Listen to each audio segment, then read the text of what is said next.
tem um deste? Sou louca pelo meu. Na verdade, adoro todas as minhas coisas. Já se perguntou de onde vêm todas as coisas que compramos e para onde vão quando nos desfazemos delas? Não conseguia deixar de pensar nisso, por isso quis saber mais sobre o assunto. E os livros diziam que as coisas se deslocam ao longo de um sistema. Da extração, para a produção, para a distribuição, para o consumo e para o tratamento de lixo. Isso tudo se chama a economia de materiais. Bem, estudei um pouco mais. Eu passei 10 anos viajando pelo mundo, atrás de pistas de onde vêm as nossas coisas e para onde vão. E sabe o que eu descobri? Esta não é toda a história. Falta muita coisa nessa explicação. Em primeiro lugar, neste sistema parece que está tudo bem, sem problemas. Mas, na verdade, é um sistema em crise, porque trata-se de um sistema linear, e nós vivemos num planeta finito, e não se pode gerir um sistema linear num planeta finito, indefinidamente. Em todas as suas etapas, este sistema interage com o mundo real. A vida real não acontece numa página em branco. Interage com sociedades, culturas, economias, o ambiente, e durante as etapas a vida vai se chocando contra seus limites. Limites que aqui não vemos porque o diagrama está incompleto.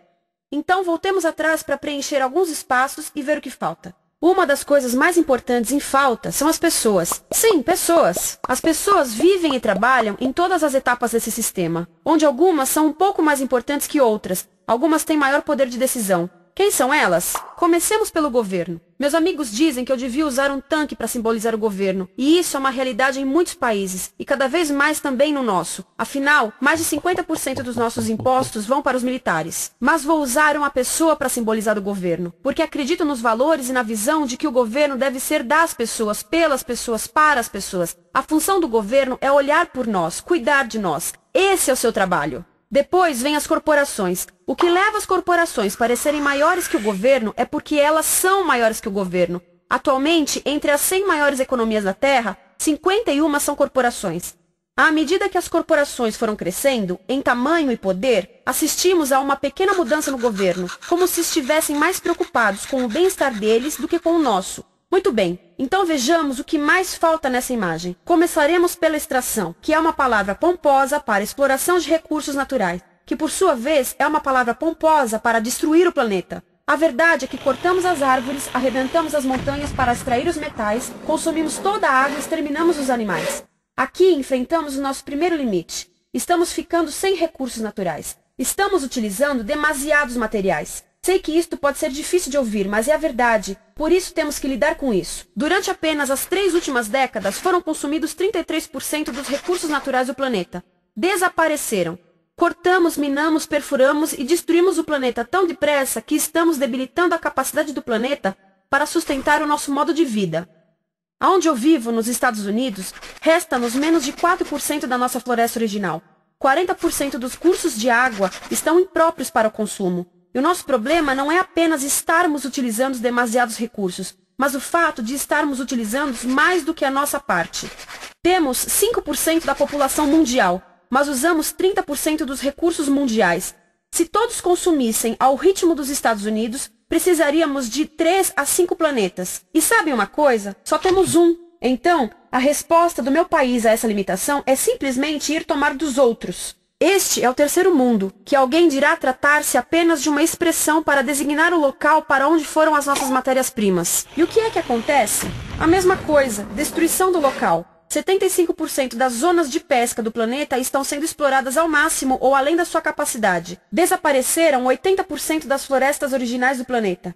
Só na Amazônia perdemos 2.000 árvores por minuto, o equivalente a um campo de futebol por minuto. Então, e as pessoas que vivem aqui? Bem, de acordo com esses sujeitos, eles não são donos desses recursos, mesmo que vivam lá há gerações. Não são donos dos meios de produção, nem compram muitas coisas. Nesse sistema, quem não possui nem compra muitas coisas não tem valor. A seguir, as matérias-primas seguem para a produção, onde utilizamos energia para misturar químicos tóxicos com recursos naturais para produzir produtos contaminados com tóxicos. Há atualmente no comércio mais de 100.000 químicos sintéticos. Apenas um punhado foi testado para avaliar o seu impacto na saúde, e nenhum foi testado em relação aos impactos sinérgicos na saúde, ou seja, a interação com todos os outros químicos aos quais estamos expostos diariamente. Por isso, desconhecemos o impacto total deles na saúde e no ambiente. Mas sabemos uma coisa: os tóxicos entram e saem. Enquanto continuarmos a introduzi-los nos nossos sistemas de produção industrial, continuaremos a inserir esses tóxicos nos produtos que levamos para nossas casas, trabalho e escolas, e claro, para nossos corpos. Como os BFRs, ou retardantes de incêndio à base de brometo, que tornam as coisas mais resistentes ao fogo, mas são super tóxicos. São neurotóxicos, ou seja, tóxicos para o cérebro. O que é que estamos fazendo usando esses químicos?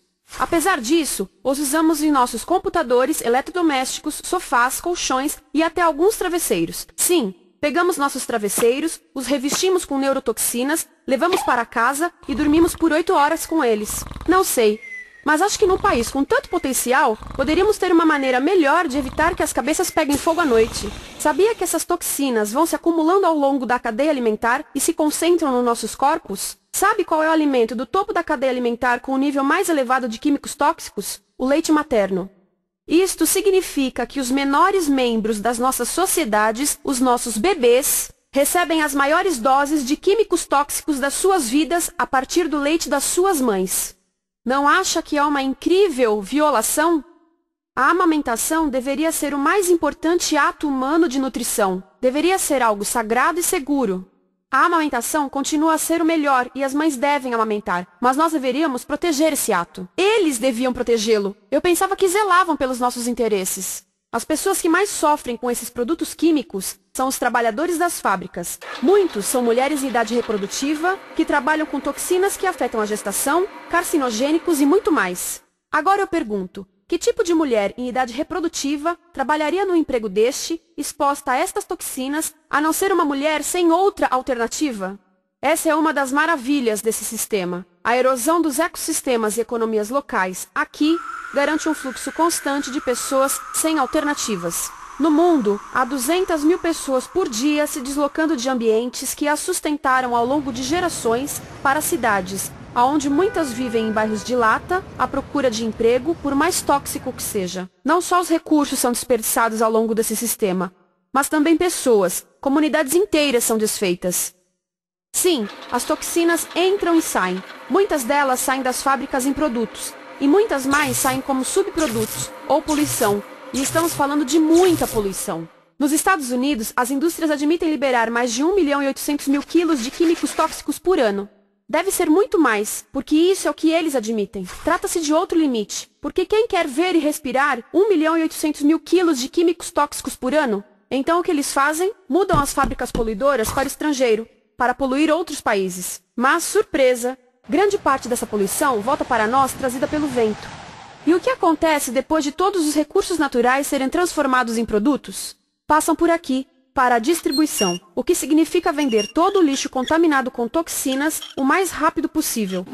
Aqui, o objetivo é manter os preços baixos, com as pessoas comprando os produtos em constante movimento. Como eles mantêm os preços baixos? Pagam salários baixos aos trabalhadores das lojas e restringem o acesso aos seguros de saúde sempre que podem. Tudo se resume em exteriorizar os custos. O verdadeiro custo da produção não se reflete no preço.